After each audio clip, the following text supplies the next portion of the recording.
Hello बच्चों, आपका स्वागत है आपके अपने YouTube चैनल गुरुकुल एकेडमी पर। बच्चों, आज के वीडियो में हम प्रश्नावली 9.1 के क्वेश्चन नंबर 8 को देखने वाले हैं। अगर आप पिछले वीडियो को नहीं देखे हैं तो चैनल के प्लेलिस्ट में जाकर देख सकते हैं। वहां आपको चैप्टर नंबर 9 के जितने भी महत्वपूर्ण क्वेश्चन हैं वो आपको वीडियो मिल जाएगा, तो आप उसे देख सकते हैं ताकि जो भी क्वेश्चन में आपको थोड़ा सा समझ में ना आया, कन्फ्यूजन हो, तो आप उससे समझ सके।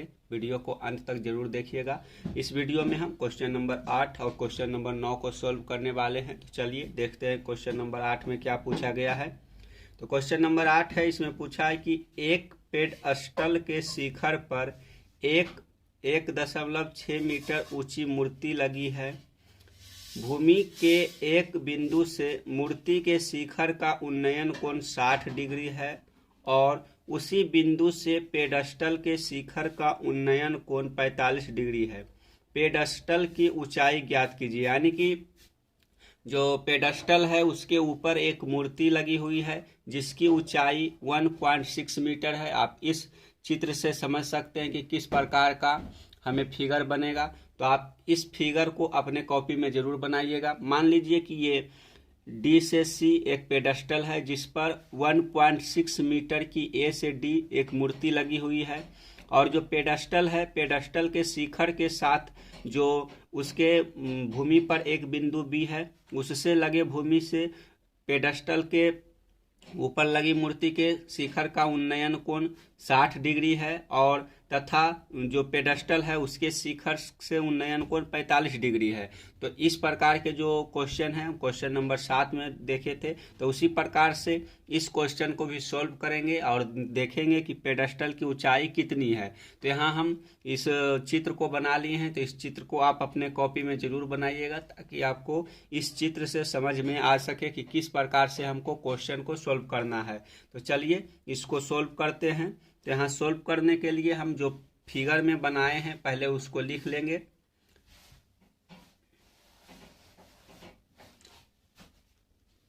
तो यहाँ लिखेंगे कि माना कि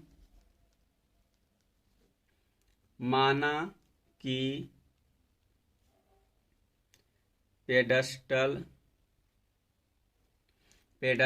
की ऊंचाई h मीटर है। ठीक है, हम पेडस्टल की ऊंचाई h मीटर मान लिए हैं, तो यहाँ h लिख सकते हैं। ठीक है, उसके बाद लिखेंगे मूर्ति की ऊंचाई। तो हमें क्वेश्चन में मूर्ति की ऊंचाई 1.6 मीटर दिया हुआ है, तो यहाँ लिख लेंगे मूर्ति की ऊंचाई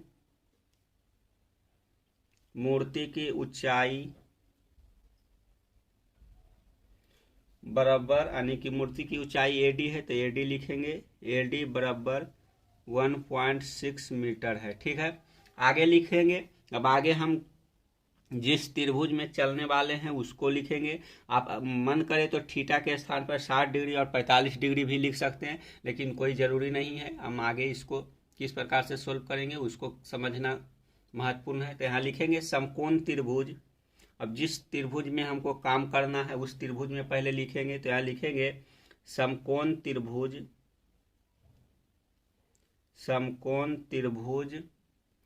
BCD में। तो चलिए देख लेते हैं कि त्रिभुज BCD कौन है।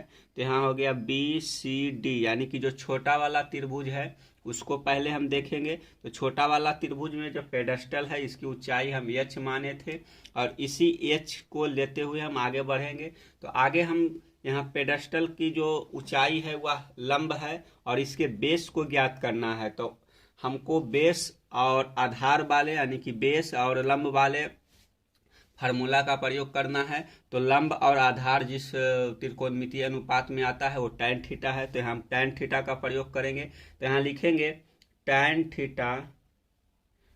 थीटा बराबर DC, यानी कि DC लंब हो गया और आधार BC हो गया, तो यहाँ BC हो जाएगा, और बराबर हो जाएगा DC के स्थान पर h लिखे हैं तो यहाँ h हो जाएगा, और BC के जगह पर कुछ नहीं है तो यहाँ BC रहने देंगे। यहाँ हमको जो छोटा त्रिभुज है उसका एंगल 45 डिग्री दिया हुआ है, तो tan थीटा के स्थान पर हम 45 डिग्री लेंगे। तो tan 45 डिग्री बराबर हो जाएगा h/BC, आपको पता होगा कि tan 45 डिग्री का जो मान होता है वह 1 होता है, तो इसलिए यहाँ हो जाएगा, क्या हो जाएगा, 1 बराबर हो जाएगा h/BC। तो यहाँ अब हमको तिर्यक गुना करना है, तो तिर्यक गुना करने पर BC की जो मान हो जाएगा, BC का मान क्या हो जाएगा, तो BC बराबर हो जाएगा h मीटर, यानी कि जितना पेडस्टल की ऊंचाई है उतना ही उसका आधार हो जाएगा। तो हम इसे इक्वेशन 1 मान लेंगे, तो यहाँ इक्वेशन 1 होगा। इस इक्वेशन का हम आगे प्रयोग करेंगे। तो चलिए इतना आप समझ लिए होंगे। हम आगे अब त्रिभुज ABC में जाएंगे और इस क्वेश्चन को सॉल्व करने की कोशिश करेंगे, क्योंकि इसी त्रिभुज से सारा काम होने वाला है। तो आप इस त्रिभुज को अपने कॉपी में जरूर बनाइएगा, ताकि आपको बार बार इसको देखने को मिल सके और आप समझ सके। तो चलिए अब त्रिभुज, जो समकोण त्रिभुज ABC है उसमें चलते हैं। यहाँ लिखेंगे समकोण त्रिभुज ABC में, ठीक है। ABC में अब क्या करना है उसके बारे में पहले देख लेते हैं। तो यहाँ जो त्रिभुज ABC है उसका एंगल 60 डिग्री दिया हुआ है, तो इसमें भी हमको इसका जो बेस है उसे ज्ञात करना है। तो बेस ज्ञात करने के लिए और लंब दिया हुआ है, तो इसको ज्ञात करने के लिए tan थीटा का प्रयोग करेंगे। तो यहाँ लिखेंगे tan थीटा बराबर हो गया AC लंब हो गया और BC आधार हो गया, तो BC लिख लिए। अब आगे चलेंगे, तो आगे क्या, tan 60 डिग्री का मान हमको, थीटा का मान 60 डिग्री है, तो यहाँ लिख लेंगे tan 60 डिग्री बराबर हो जाएगा, जो AC है, AC यानी कि पेडस्टल की ऊंचाई h हो गई और मूर्ति की ऊंचाई 1.6 है, तो यहाँ लिख लेंगे h + 1.6, और जो BC है, BC के स्थान पर हम इक्वेशन 1 में h मीटर निकाले थे, तो यहाँ h लिख लेंगे, ठीक है। इतना हो गया हमारा। अब आगे बढ़ेंगे, तो tan 60 डिग्री का मान कितना होता है, तो tan 60 डिग्री का मान √3 होता है, तो यहाँ लिखेंगे √3। और आगे बढ़ेंगे तो यहाँ हो जाएगा क्या, h + 1.6/h, इतना हो गया। हम इसको कहाँ से प्राप्त किए, तो इक्वेशन 1 से प्राप्त किए हैं। तो यहाँ आप साइड में लिख सकते हैं समीकरण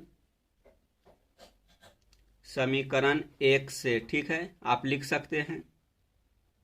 उसके बाद हम आगे इसको तिर्यक गुना करने वाले हैं। तो तिर्यक गुना करने पर क्या होगा, आपको पता ही होगा कि तिरछा तिरछी गुना हो जाता है। तो यहाँ कुछ नहीं है, √3 है, तो नीचे 1 हो जाएगा। तो जब तिर्यक गुना करेंगे तो यहाँ हो जाएगा, क्या हो जाएगा, यहाँ हो जाएगा √3h हो जाएगा तिर्यक गुना, और यहाँ 1 से गुना होगा तो बराबर हो जाएगा h + 1.6, या हो गया, इतना आ गया। अब आगे बढ़ेंगे तो हम जो ये h है, इस h को इधर माइनस कर सकते हैं। तो क्या हो जाएगा, या √3h - h बराबर हो जाएगा 1.6, यानी कि जो हमारा कॉन्स्टेंट था उसे एक साइड कर दिए और जो इसका वेरिएबल था उसको एक साथ कर दिए। अब इसको हम कॉमन लेंगे, तो कॉमन लेने के बाद क्या हो जाएगा, जो h है वो कॉमन आ जाएगा। तो यहाँ हो जाएगा h इंटू हो जाएगा √3 - 1, और इधर बराबर हो जाएगा 1.6। अब आगे क्या करेंगे, तो आगे हम h को निकालने के लिए, तो h बराबर हो जाएगा 1.6/√3 - 1 हो जाएगा, इतना हो गया, ठीक है। अब आगे हम करेंगे जो इसका परिमेयकरण है, परिमेयकरण करेंगे, उसके बाद हमको इसका मान ज्ञात हो जाएगा। तो यहाँ लिख लेंगे हर का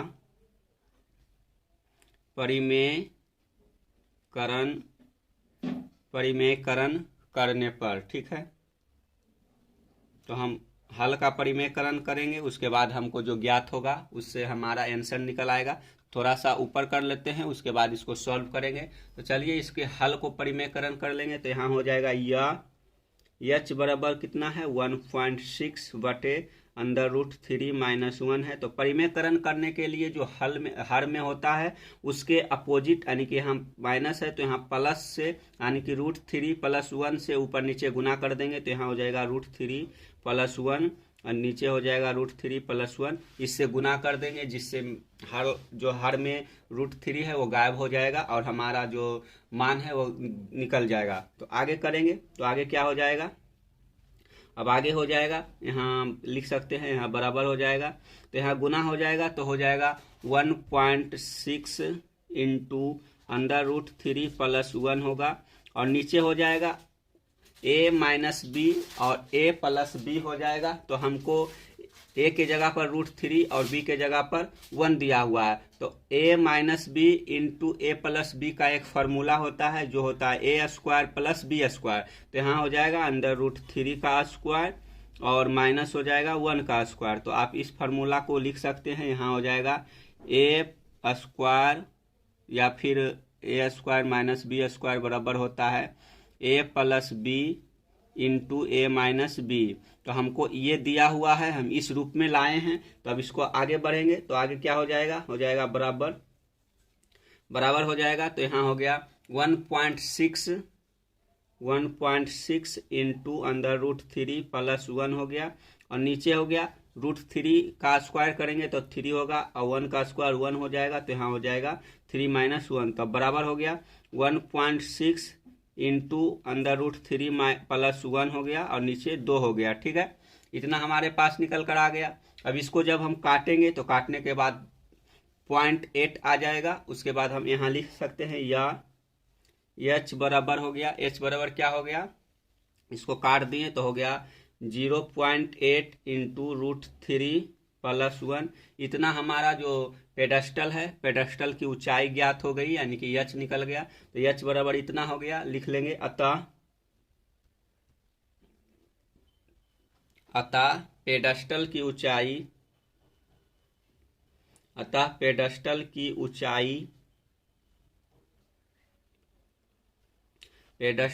ऊंचाई बराबर 0.8 इंटू अंडर √3 प्लस 1 मीटर है।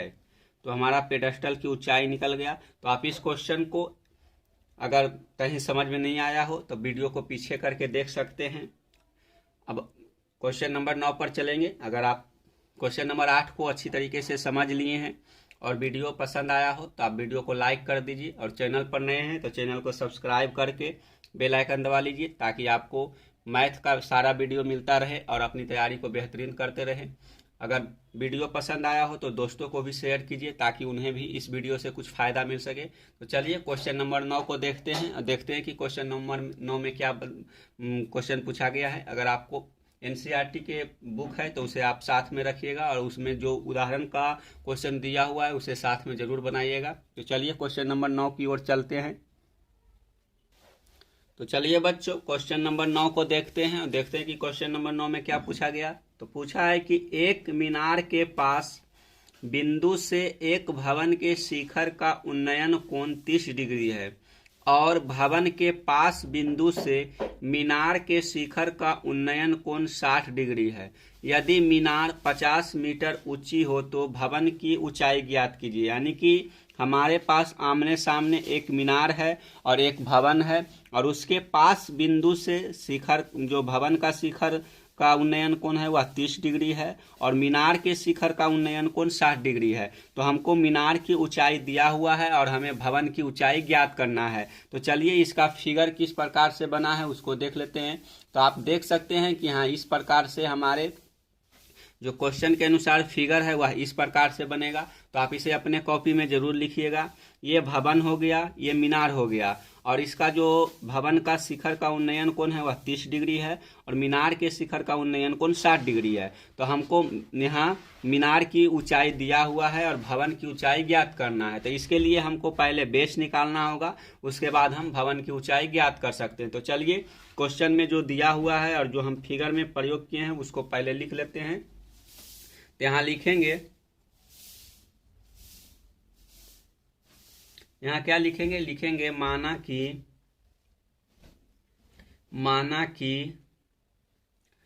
भवन की ऊंचाई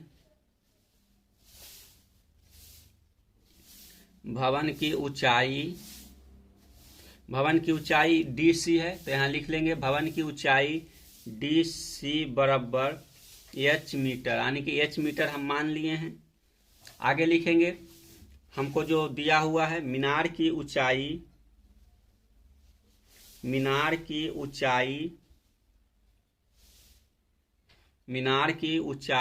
AB बराबर कितना है, AB बराबर 50 मीटर है।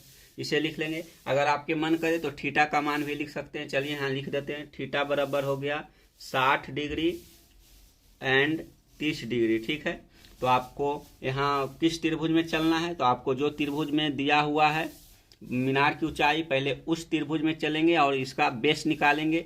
भवन और जो मीनार है दोनों के बीच की दूरी ज्ञात करेंगे, उसके बाद ये बेस हो जाएगा, फिर भवन की ऊंचाई ज्ञात कर लेंगे। तो चलिए यहाँ लिखते हैं समकोण त्रिभुज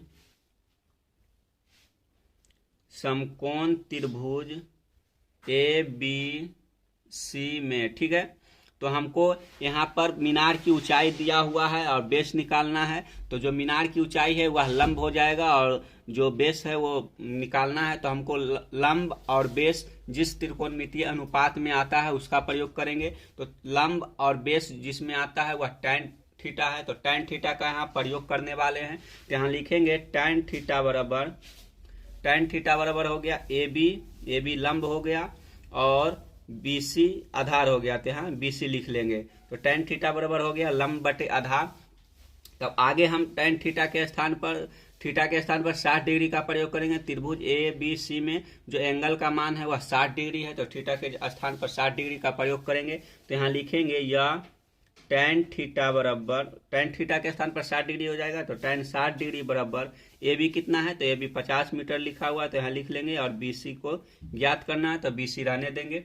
अब जो tan 60 डिग्री है इसका मान क्या होता है, तो tan 60 डिग्री का मान जो है वह √3 होता है। तो यहाँ लिख लेंगे √3 बराबर हो जाएगा 50 मीटर बटे BC। तो अब हमको तिर्यक गुना करना है, तो √3 के बेस में कुछ नहीं, तो यहाँ 1 लिख सकते हैं, उसके बाद हम तिर्यक गुना कर लेंगे। तो आगे हो जाएगा तिर्यक गुना करने पर √3 BC हो जाएगा बराबर हो जाएगा 50 गुने 1, तो हो गया 50, यहाँ 50 हो गया।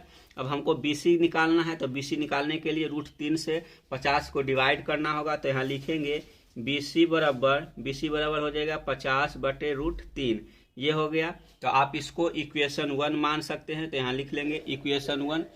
चलिए इसको ऊपर करते हैं, सॉरी दिख नहीं रहा था। तो आप इसको देख सकते हैं कि हम तिर्यक गुना किए, तिर्यक गुना करने के बाद √3 BC आ गया बराबर 50 हो गया, और BC निकालने के लिए हम 50 में √3 से भाग दे दिए। इतना आप समझ लिए हैं, तो आप अपने कॉपी में साथ साथ जरूर लिखिएगा। तो चलिए यहाँ से देख कर लिख लीजिए जल्दी से हम जो किए हैं। उसके बाद हम अब आगे चलते हैं। तो आगे हमको त्रिभुज, जो छोटा त्रिभुज है BCD यानी कि BCD, इसमें चलते हैं। तो आप फिगर को अपने कॉपी में जरूर बनाए होंगे। तो यहाँ लिखेंगे समकोण त्रिभुज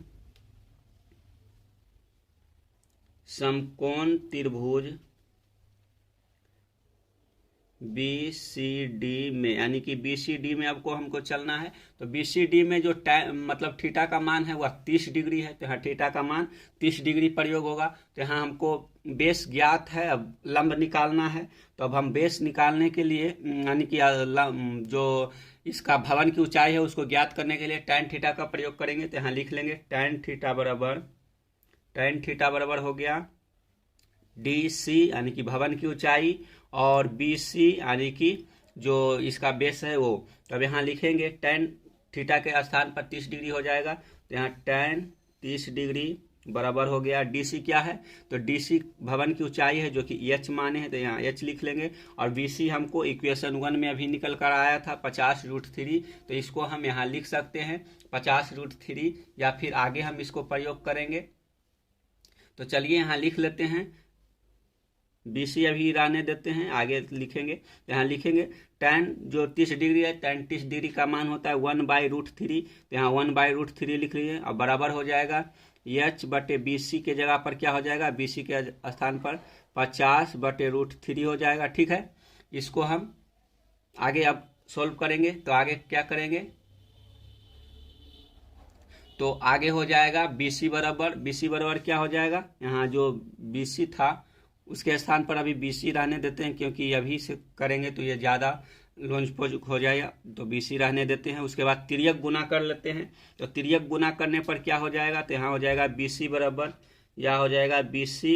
हो जाएगा √3, या चितना हो गया। ठीक है, ये इक्वेशन 2 मान लेते हैं, क्योंकि हम अभी ही BC के स्थान पर उसका मान रख देते जो इक्वेशन 1 में आया, तो ये क्वेश्चन थोड़ा कॉम्प्लिकेटेड हो जाता और आपको समझ में नहीं आता। तब अब हम BC के स्थान पर उसका मान रखेंगे। तो यहाँ हो जाएगा, या BC के स्थान पर 50 √3 रखेंगे उसके बाद अब यहाँ हो जाएगा √3h हो जाएगा। ठीक है, अब इसको हम वही करेंगे, क्या कर देंगे, तो इसको हम तिर्यक गुना करेंगे। तो तिर्यक गुना करने के बाद क्या हो जाएगा, ये हो जाएगा 3h हो जाएगा। उसके बाद बराबर हो जाएगा 50, यानी कि यहाँ कुछ नहीं तो 1 हो जाएगा। तिर्यक गुना हुआ तो √3 गुने √3 3 हो गया, और h है तो साथ में तो h हो जाएगा, और 50 गुने 1 50 हो गया। ठीक है, इतना हो गया। तो आप यहाँ अब आगे लिख सकते हैं। आगे हम क्या लिखेंगे, तो आगे लिखने के लिए आपके पास h निकालना है, तो h ज्ञात करने के लिए क्या लिखेंगे, तो लिखेंगे या h बराबर हो जाएगा 50/3। ठीक है, तो 50/3 हो जाएगा। इसको काटेंगे तो हो जाएगा 16.2/3 मीटर। ये हो गया हमारा भवन की ऊंचाई। आप लिख लेंगे अतः भवन की ऊंचाई